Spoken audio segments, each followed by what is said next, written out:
എന്തു പറ്റി? അച്ഛാ, റെയിൽവേ സ്റ്റേഷനിൽ നിന്ന് ഇവിടം വരെ വരാൻ ഓട്ടോറിക്ഷയ്ക്ക് 10 രൂപ. 10 രൂപ ആകുമല്ലോ. 10 രൂപയോ? ഞാൻ നമ്പർ കുറിച്ച് വെച്ചിട്ടുണ്ട് ഓട്ടോറിക്ഷയുടെ. ഞാനൊന്ന് നോക്കട്ടെ.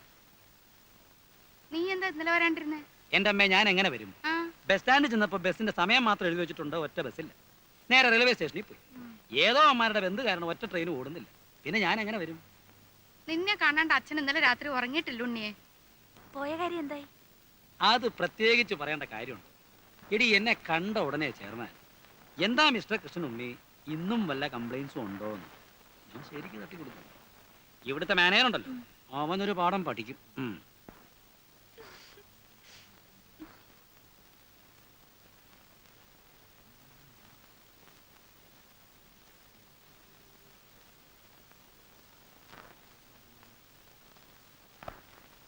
Railway ticket okay, bus charge okay, autorickshaw അയ്യോ 10 രൂപ, അതും ഓക്കെ. പക്ഷേ ഈ 3 രൂപ എവിടെ പോയി? ആ 3 രൂപ നമുക്ക് പിന്നെ കണ്ടുപിടിക്കാം. അത് പറ്റിയല്ലോ, എവിടെ പോയി അറിയണ്ടേ? അയ്യോ, ഇത് എന്തിനെങ്കിലും ചെലവായി കാണും. ചെലവായതിന്റെ അല്ല, ആറ്റിൽ കളഞ്ഞാലും അളന്ന് കളയണം. ഇതേന്ന് ബാങ്കിൽ പോണ്ടേ? കുളിമുറിയിൽ വെള്ളം കോരി വെച്ചിട്ടുണ്ട്. കുളി കഴിഞ്ഞിട്ടാവും അളന്ന് കളയിലൊക്കെ. ഉണ്ണിയേട്ടാ, ഓ എടി, എന്നാലാ 3 രൂപ ഞാൻ അറിയാതെ പോകാൻ പാടില്ലല്ലോ. നിനക്കറിഞ്ഞൂടാ? ഇങ്ങനെയുണ്ട് ഒരു പിശുക്കൻ.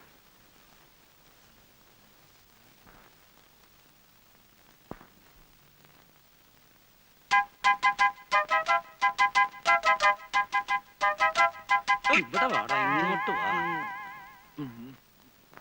അവിടെ നിൽക്കാൻ. അമ്മേ, അമ്മേ, നടക്കാൻ അങ്ങോട്ട്, നടക്കാൻ. ദാ ഇത് കണ്ടോ, കുറെ നാളായി ഇവൻ ഈ പണി തുടങ്ങിയിട്ട്. എന്റെ ഈശ്വര, ഇതും തുടങ്ങിയോ? യവനെ ഇനിയിപ്പോ എന്താ ചെയ്യാ? അയ്യോ അമ്മ, ഇത് ഇന്നോ ഇന്നലെ തുടങ്ങിയതല്ല. 2-3 ദിവസമായി ഇവൻ അടുത്തൂടെ പോകുമ്പോഴൊക്കെ ഒരു ബീഡിയുടെ നാറ്റം. അയ്യോ, ഈ ഉണ്ണിയേട്ടൻ കള്ളം പറയുന്നത്. ഞാൻ ഇന്ന് ആദ്യമായിട്ട് ഒരു കുറ്റി വീടി വലിച്ചു നോക്കുന്നത്. കാളെ ഉണ്ണി, മേലാ വീടി വലിച്ചിട്ടുണ്ടെങ്കിൽ നിങ്ങളൊക്കെ അവന് ചീത്തയാക്കുന്നത്. ഇപ്പതേ കുറ്റിപീടി, നാളെ മുഴുവൻ പീടിയാകും, മറ്റന്നാൾ സിഗരറ്റാവും. അച്ഛാ, ഒരു പാക്കറ്റ് സിഗരറ്റ് എന്ന് വെച്ചാൽ രൂപ എത്രയായി? കാശ് കിട്ടാതാവുമ്പോ അവൻ എന്റെയോ അച്ഛന്റെയോ പോക്കറ്റ് നിന്ന് കക്കാനും തുടങ്ങും. ഒരുത്തനെ കള്ളനാക്കാൻ ദേ ഇത്രയൊക്കെ മതി. ഇനി അവൻ ചെയ്യത്തില്ല ഉണ്ണിയേട്ടാ. ഗോപു, പോയിരുന്നു പഠിക്കും. ഇതുകൊണ്ടൊക്കെ തന്നെ ഞാൻ പറഞ്ഞതിന് ഡ്യൂട്ടികളും അയക്കണ്ടെന്ന്. വേണ്ടാത്ത ദുശീലൊക്കെ പഠിച്ചു വെക്കാൻ. ഉണ്ണിയേട്ടാ, പോയി കുളിക്കാൻ നോക്കൂ. സമയം എത്രയെന്നറിയോ? ചെറിയൊരു കാര്യം കിട്ടിയോ അത് ഊതി വലുതാക്കാൻ. പണ്ടേ സ്കൂളിൽ പോകുമ്പോ വഴി കിടന്ന വീടി കുറ്റിയെടുത്ത് വലിച്ചതിന് ഞാൻ തല്ലിയ പാട് ഇപ്പോഴും അവന്റെ തുടയിലുണ്ട്. ആ ആളായിപ്പോ അച്ഛന്റെ സ്വഭാവം തന്നെയാ മക്കൾക്കും. അത് ശരിയാ, അമ്മ വീടി വലിക്കല്ലോ. സതി നിർത്തലാക്കാൻ മുൻകൈ എടുത്തത് ആരാന്നാ പറഞ്ഞേ? ഗോപാലകൃഷ്ണ ഗോഖലെ അല്ലേ? അല്ലെന്നോ? എന്നോടോ? നിന്നോടാ ചോദിച്ചത്? ഗോഖലെ തന്നെ. ഗോഖലെ തന്നെ. നീ രക്ഷപ്പെടില്ലടാ, നിന്റെ കാര്യം പോക്കാ. ഇങ്ങനെ എല്ലാരും കൂടെ ശവിച്ചാ ഞാൻ ഈ ഗതിയായത്. എങ്ങനെ ശവിക്കാതിരിക്കൂടാ? ഇന്നലെ വരെ രാജാറാം മോഹൻ റായ് എന്ന് പറഞ്ഞിട്ട് 24 മണിക്കൂറിന് എങ്ങനെയാ ഗോഖലയായത്? ഇത് നിന്റെ അവസാനത്തെ മാർച്ചാ, നോക്കിക്കോ. ഓ, എന്താ ഒരു കണിയാന്റെ ചുമ? ഏട്ടനോടൊരു കാര്യം ചോദിക്കാൻ സെക്രട്ടറി പറഞ്ഞു. എന്താ? ഞങ്ങളുടെ ട്രൂപ്പിന് ഒരു വണ്ടി സ്വന്തമാക്കിയാ കൊള്ളാമെന്നുണ്ട്. അതിന് ഒരു ലോണ് ശരിപ്പെടുത്തി തരാൻ പറ്റുമോ? എടാ, വർഷത്തിൽ 10 സ്റ്റേജ് പോലും തേക്കാത്ത നിന്റെ ട്രൂപ്പിന് ലോൺ വാങ്ങിച്ചെന്ന് ഞാൻ വെള്ളത്തിലാവണോ അല്ലേ? 10 സ്റ്റേജോ? ഇപ്പൊ തന്നെ ശാന്തി മുഹൂർത്ത് 25 കഴിഞ്ഞു. കളിക്കുന്നിടത്തൊക്കെ നല്ല കൂവലാണെന്ന് കേട്ടു. ഹേ, അത് മറ്റു ട്രൂപ്പുകാർ പറഞ്ഞു പരത്തുന്നതാ. നിന്റെ അഭിനയത്തെ പറ്റി തരക്കേടില്ലാത്ത പുറഭിപ്രായം. അത് ഞാനും കേട്ടു. നീ പോടത്തുണ്ടി. ഒരു സ്റ്റേജിന് നിനക്ക് എന്ത് കിട്ടും? തരക്കേടില്ലാത്ത വിധം കിട്ടും. കൃത്യമായ സംഖ്യ പറ. അത് 150. 150 രൂപയോ? നിനക്കോ? എടാ സത്യം പറ, ഞാൻ പോയി അന്വേഷിക്കും. അന്വേഷിക്കും, എന്നാ 100ഓളം വരും. എടാ ശരിയായ സംഖ്യ പറഞ്ഞു. ശല്യം, മനുഷ്യന്റെ വിശ്വാസമില്ലാത്ത പോലെ. ആക്ക് വളച്ചാ കളയ പറയും.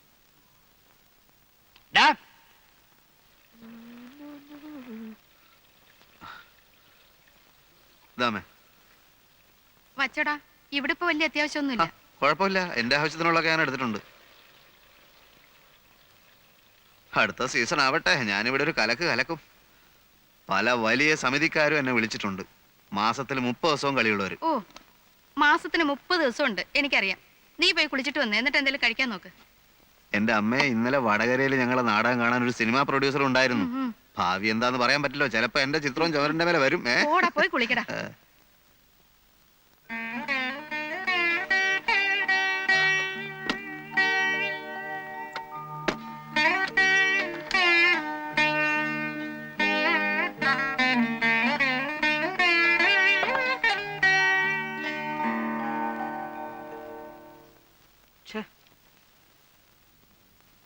ആ 3 രൂപ എവിടെ പോയെന്ന് എത്ര ആലോചിച്ചിട്ടും ശോ, അത് ഇതുവരെ വിട്ടില്ലേ? കഷ്ടം. ഞാൻ തരാം 3 രൂപ. അതിന്റെ അല്ല, ആ രൂപ എവിടെ പോയിന്നൊന്ന് അറിയണ്ടേ? എടേ, നിനക്കൊക്കെ ഒരു വിചാരമുണ്ട് ഞാൻ വെറും ഒരു പിശുക്കനാണ്. അല്ല, ആണെങ്കിലേ നീ ഇപ്പൊ ഇടാറുള്ള മാതിരിയുള്ള വേഷവും പൂഷവും ഒന്നും ഇടുകയല്ല. വീട്ടുചെലവിന് വേണ്ടി മാത്രം മാസം 1000 രൂപ ഞാൻ കൊടുക്കുന്നുണ്ട്. അല്ല, നിനക്കിവിടെ എന്തെങ്കിലും കുറവുണ്ടോ? കുറവൊന്നുമില്ല. ആ പിന്നെ മിണ്ടാണ്ടിരി. പക്ഷേ എന്തോന്ന് പച്ചേ പറ. കല്യാണം കഴിഞ്ഞിട്ട് കൊല്ലം 3 മനസ്സിലായി. നീ പറഞ്ഞു വരുന്ന എന്താന്ന് എനിക്ക് മനസ്സിലായി. എടീ, ഒരു കുഞ്ഞുണ്ടാകുക എന്ന് പറഞ്ഞാൽ ഇപ്പൊ പണ്ടത്തെ പോലൊന്നും അല്ല. ഒരുപാട് കാശുള്ള ഏർപ്പാടാ. പ്രസവം തന്നെ പെണ്ണുങ്ങൾക്ക് ഇപ്പൊ ഒരുമാതിരി ഫാഷനാ. ആവശ്യമുണ്ടെങ്കിലും ഇല്ലെങ്കിലും മാസാമാസം ഡോക്ടറെ പോയി കാണുക, അവർ പറയുന്ന വില കൂടിയ മരുന്നുകൾ വാങ്ങിച്ചു കഴിക്കുക, പ്രസവത്തിന് 1 മാസം മുമ്പേ നഴ്സിംഗ് ഹോമിൽ അഡ്മിറ്റ് ചെയ്യുക. ആദ്യം എന്റെ പ്രമോഷനൊക്കെ ഒന്ന് ശരിയാവട്ടെ, അത് കഴിഞ്ഞിട്ട് മതിയടി നമുക്കിതല്ല. പ്രമോഷൻ കിട്ടുമ്പോഴേക്കും നമ്മൾ മൂത്ത് അരയ്ക്കും. എന്തിന്? അടുത്ത കൊല്ലം ഞാൻ ഓഫീസറാ, പിന്നുടനെ മാനേജർ. ഒരു ബാങ്ക് മാനേജർ എന്ന് വെച്ചാൽ ആരാ? ദേവേന്ദ്രനായിരിക്കും. ആ, ഏതാണ്ട് അതുപോലൊക്കെ തന്നെയാ. ഈ ഉണ്ണിയേട്ടനെ കൊണ്ട് തോറ്റു.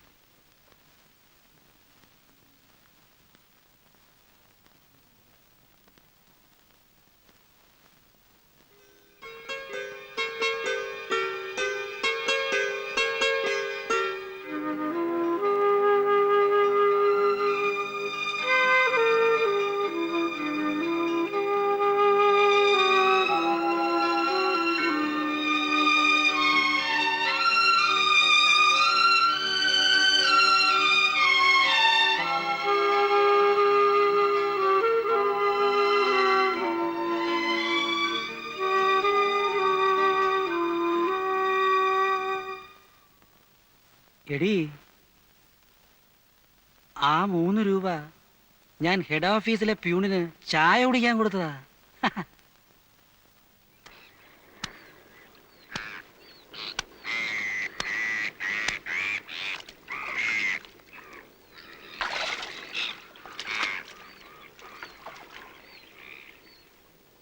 ദാ അവിടെ ആ പുളിമരത്തിന്റെ ചോട്ടില് അധികാരിന്റെ മോള് വന്ന് നിൽക്കുന്ന പോലെ തോന്നുന്നു. അന്നൊക്കെ എത്ര ദൂരെ നിന്നാലും അവളുടെ കണ്ണിലെത്തി എന്റെ നെഞ്ചു പൊള്ളിക്കുമായിരുന്നു. ഭാനു അല്ലേ? അവക്കിപ്പോ കൊച്ചുങ്ങൾ 2 ഞാൻ കണ്ടിരുന്നു. മനസ്സിലെ വിഗ്രഹം ഉടഞ്ഞു. പാവാടയും ധാവണിയും തന്നെ അവൾക്ക് ചേർച്ച. ആ ഗോപാലൻ കോൺസ്റ്റബിളിന്റെ മോള് വളർന്നു പോയോ? ഒരൊറ്റ എണ്ണത്തിന് നീ മറന്നിട്ടില്ല അല്ലേ? മരുഭൂമി കിടക്കുമ്പോ ഈ ഓർമ്മകളൊക്കെ അല്ലേടാ ആകെ ഒരു മരിപ്പച്ച. പിന്നെ നിന്റെ ട്രൂപ്പില് നല്ല പെൺകുട്ടികളൊക്കെ കാണുമായിരിക്കല്ലേ? എന്തിനാ? അല്ല, ഞാനൊരു നാടക ട്രൂപ്പ് തുടങ്ങട്ടെ. ഉദ്ദേശം? അത് എനിക്ക് അഭിനയിക്കണമെന്നുണ്ട്. പിന്നെ ഇനി എന്തെങ്കിലുമൊക്കെ ചെയ്യണ്ടേ? വേണ്ട വേണ്ട, ഗൾഫ് വിട്ടു വരുന്ന എല്ലാ മലയാളികളും ചെയ്യുന്നതൊക്കെ നീയും ചെയ്താൽ മതി കേട്ടാ. എന്ന് വെച്ചാൽ ഒരു കളർ ഫോട്ടോ സ്റ്റുഡിയോ അല്ലെങ്കിൽ ഒരു വീഡിയോ ഷോപ്പ്, ഇതൊക്കെ തന്നെ നീയും ചെയ്താൽ മതി. അഭിനയം എന്ന് പറയണത് അല്ലെങ്കിൽ നീ ഒരു കാര്യം ചെയ്യും, നീ ഒരു സിനിമ എടുക്ക്, എന്നെ നായകനാക്കിയിട്ട്. അയ്യേ, അങ്ങനെ തൊലയാൻ ഞാൻ തീരുമാനിച്ചിട്ടില്ല. എന്റെ അമ്മോ, മുങ്ങിയ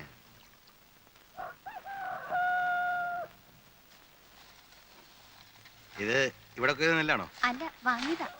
അമ്മേ, മുരളി എവിടെ? ചേട്ടന് ഊണ് കഴിഞ്ഞ് ഇറങ്ങിയതാ. പെരപണിന്നിടത്തുണ്ടാവും.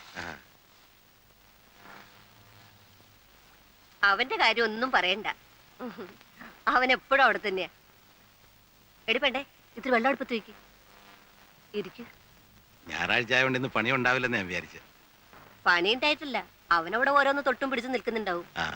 അമ്മണിയേച്ചിക്കൊക്കെ സുഖം തന്നെയല്ലേ? പിന്നെ അവക്ക് ആകെ ഒരു അസുഖമുള്ളൂ, എന്നോടുള്ള അസൂയ.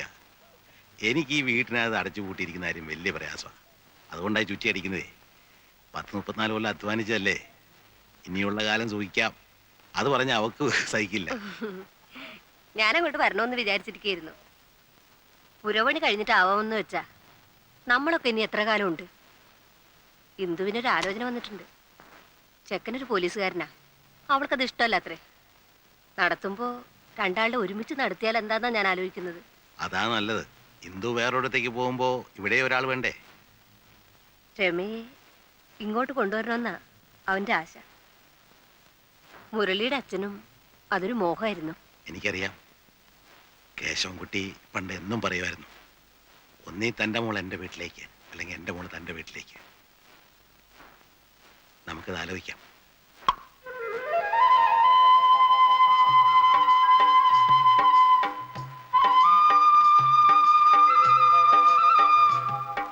ശങ്കരേട്ട ഇറങ്ങുന്നില്ലേ? എന്താ ശങ്കരേട്ട ഇങ്ങനെ നോക്കുന്നത്? ഈ ശങ്കരേട്ടാന്നുള്ള വിളിയേ മാറ്റേണ്ടി വരും.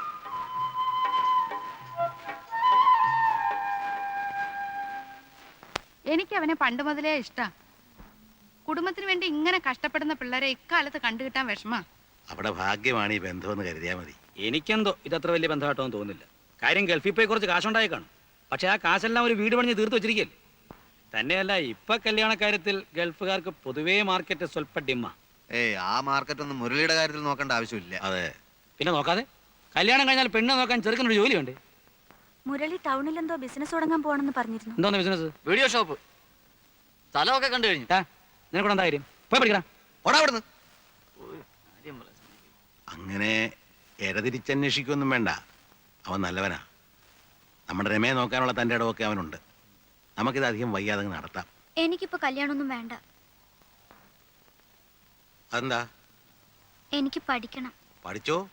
കല്യാണം കഴിഞ്ഞ ഉടനെ പഠിപ്പ് നിർത്തണമെന്ന് നിയമമൊന്നുമില്ലല്ലോ. അല്ല, കല്യാണക്കാര്യം പറയുമ്പോ എല്ലാ പെൺകുട്ടികളും പറയുന്നതായത്. അല്ല, എനിക്കിപ്പോ കല്യാണം വേണ്ട. കൊഞ്ചാതെ പോടിയപ്പുറത്ത്. മകരത്തിന് മുമ്പ് നടത്തേണ്ടി വരുവോ? വരുവടാ. എനിക്കിപ്പോ കല്യാണം വേണ്ടെന്നല്ലേ പറഞ്ഞേ? ഡേയ്, അധികം സംസാരിക്കൊന്നും വേണ്ട. കല്യാണം നടത്തണോ വേണ്ടോ എന്ന് ഞങ്ങളെല്ലാം ചേർന്ന് തീരുമാനിക്കും. ഞങ്ങൾ ആണുങ്ങൾ തീരുമാനിച്ചോളാം കേട്ടാ. എനിക്ക് പഠിക്കണം. പേടിക്കാതെ രമേ, എന്നായാലും വേണ്ടതല്ലേ. എനിക്കിപ്പോ കല്യാണം വേണ്ട. ഞാൻ എഴുന്നേറ്റ് വന്നൊരു കുത്തങ്ങ് വെച്ചിരും കേട്ടോ ആസത്തെ. വെറുതെ നിന്ന് ചിണുങ്ങണ്ട. ഒരു നല്ല കാര്യം പറഞ്ഞുകൊണ്ടിരിക്കുന്നതിനിടയില.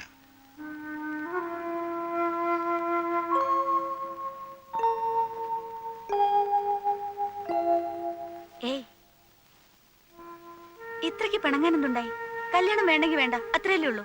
പിന്നെന്തിനാ നിർബന്ധിക്കുന്നേ? അതവർക്ക് നിന്നോട് സ്നേഹമുള്ളോണ്ടല്ലേ. അത്രയ്ക്ക് സ്നേഹമൊന്നും വേണ്ട.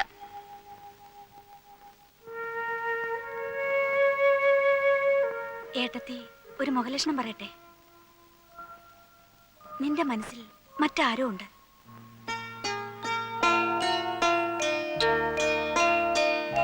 പറ, ആരാ നിന്റെ മനസ്സിൽ? ധൈര്യമായിട്ട് പറ. നിന്നെ ആരും ഒന്നും ചെയ്യില്ല. നോക്ക്, ഏട്ടത്തി നിന്റെ കൂടെയാ. നിന്റെ ഇഷ്ടത്തിനെതിരായി പ്രവർത്തിക്കാൻ ഞാൻ ആരെയും സമ്മതിക്കില്ല. പറ മോളെ.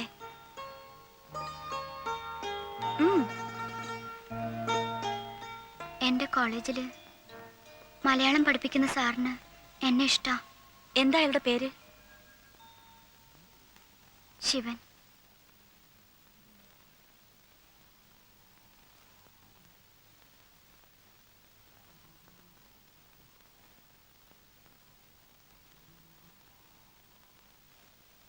ഉറങ്ങിയോ? ഞാൻ ഒരു കാര്യം പറഞ്ഞാ ദേഷ്യപ്പെടൂ? ദേഷ്യപ്പെടൂ? എന്താ നിന്റെ കാശ് വല്ലതും പോയോ? അതല്ല, നമ്മുടെ രമയുടെ കാര്യ. എന്താ? പിന്നെ കേട്ടാ ബഹളം വയ്ക്കരുത്. ഇല്ല, നമുക്ക് പറഞ്ഞ് ശരിയാക്കാവുന്നേ ഉള്ളൂ. നീ കാര്യം പറ. രമ അവളുടെ മലയാള ലെക്ചറുമായി സ്നേഹത്തിലാണെന്ന്.